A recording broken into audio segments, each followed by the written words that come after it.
Fabangana anaty kwao no tiako fenoinao, tsy nampiadana ny foratsy efa eo anilanao.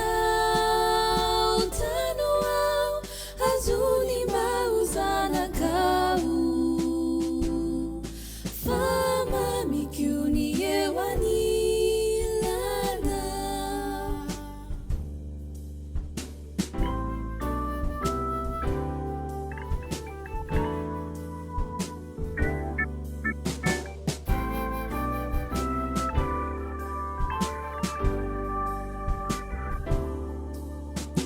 Zay talentananako avy aminao,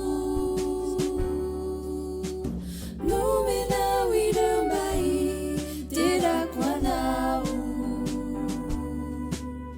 Ny fabangana anaty kwao eo no tiako fenoinao, tsy nampiadana ny foratsy efa eo anilanao.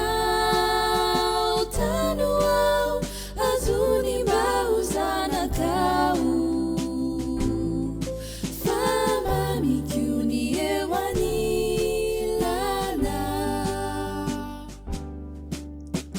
Kura misy kiony atsasy fanomezam-boninahitra teo anao, fianao no mendrika.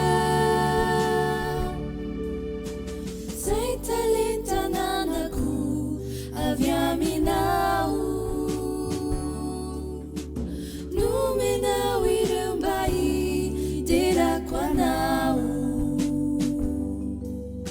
Ny fabangana anaty kwao io no tiako fenoinao, tsy nampiadana ny foratsy efa eo ani